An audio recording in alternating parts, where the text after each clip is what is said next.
"Excuse me, ma'am, are you really married?" The question caught Rachel off guard. "What do you mean?" she replied, puzzled. "I had hired a private investigator for a certain investigation," the person continued, their voice solemn. "From the report of that investigator, I heard an unexpected fact that left me unable to hide my shock. If my husband has been exploiting my frequent night shifts to have a sweet affair, I will never forgive him."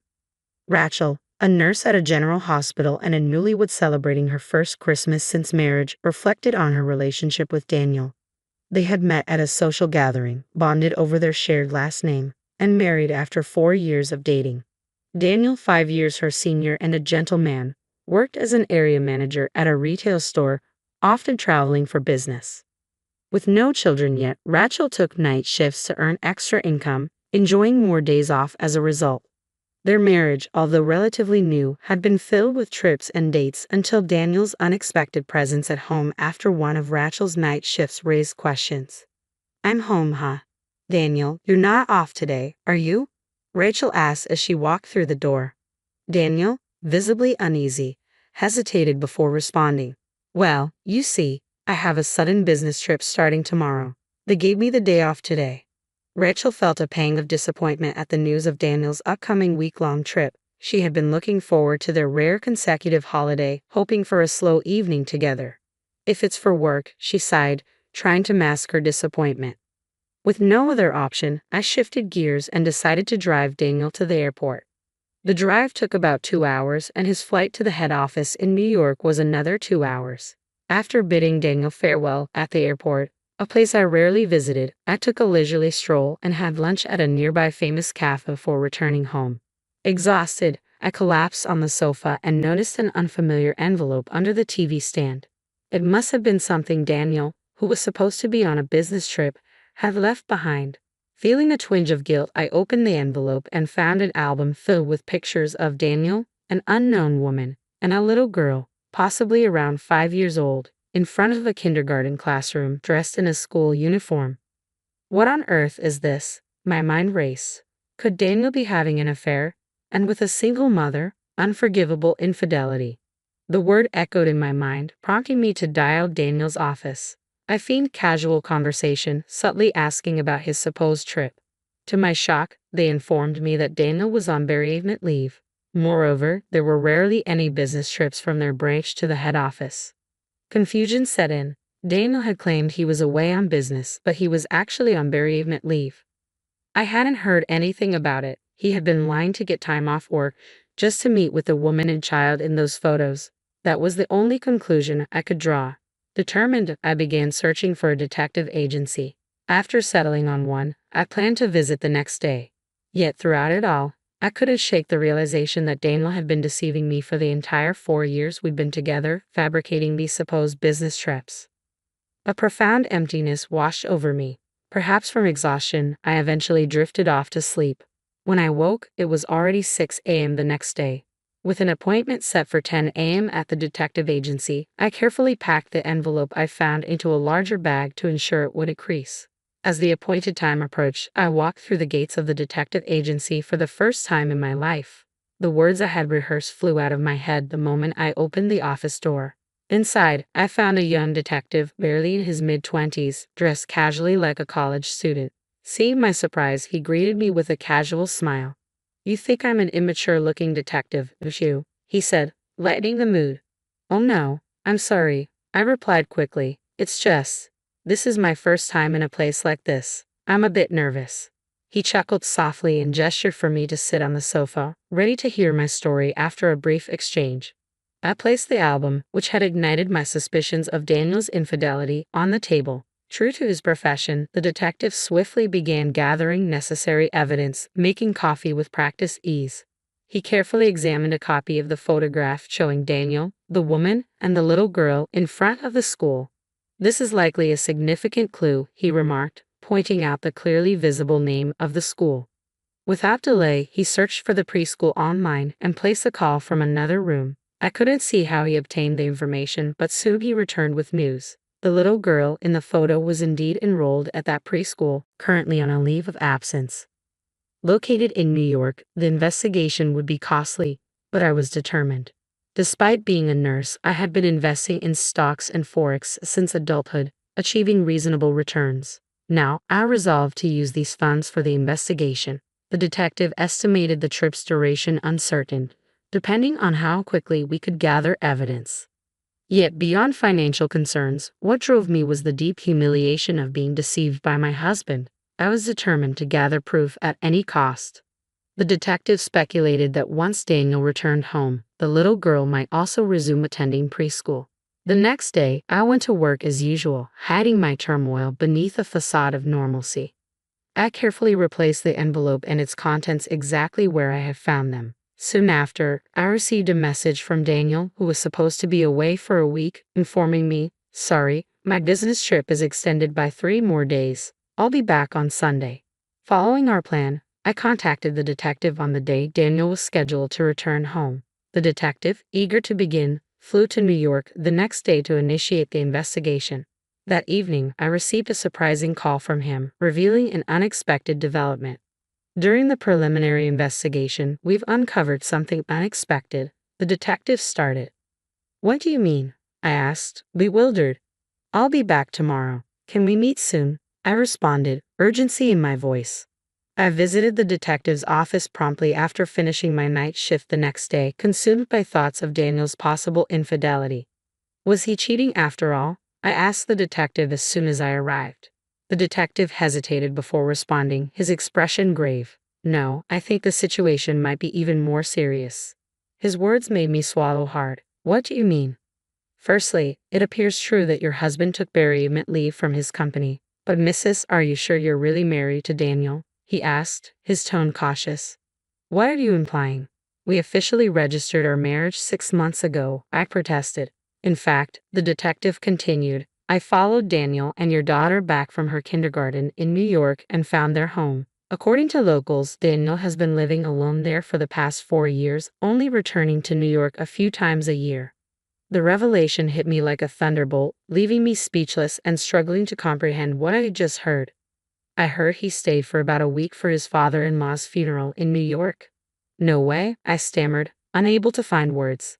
"Since you and Daniel originally had the same last name, it's hard to say anything definitive at this stage.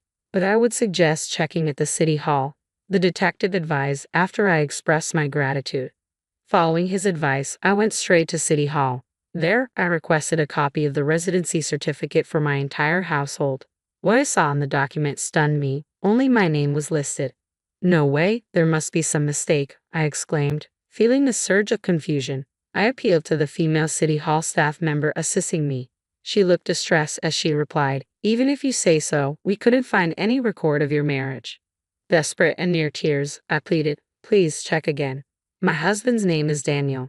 Despite my pleas, the staff member apologized repeatedly, her remorse genuine. Amidst my overwhelming confusion, I recalled the day we registered our marriage. It was a workday for me, but Daniel insisted it had to be done on that particular auspicious day. I had gone alone to the city hall to submit our marriage registration. Never did I imagine it hadn't been processed. Allowing tears to flow freely, my emotions gradually settled. I apologized and bowed my head before leaving City Hall. On my way home from my night shift, all I could think about was how exhausting everything had become. Drained, I fell asleep on the sofa, contemplating my next steps.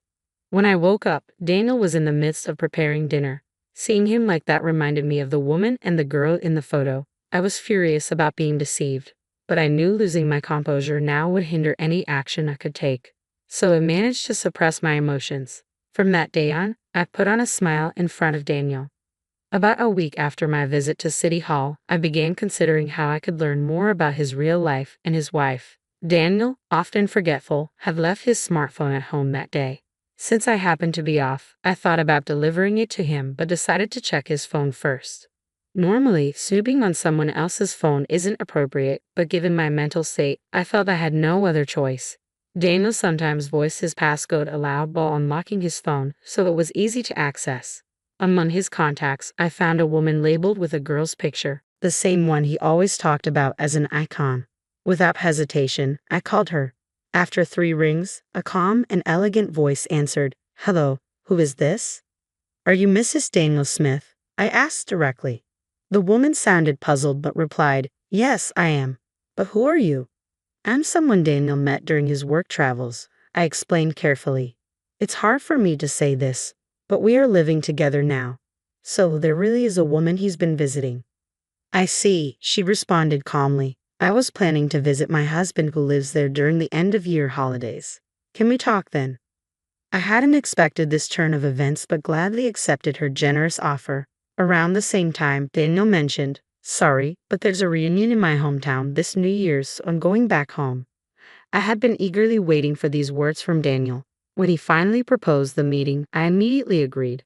According to what his wife told me, Daniel's hometown was in the next town over. I had believed both his parents were deceased and that he had no relatives, but it turned out they were alive and well, residing nearby.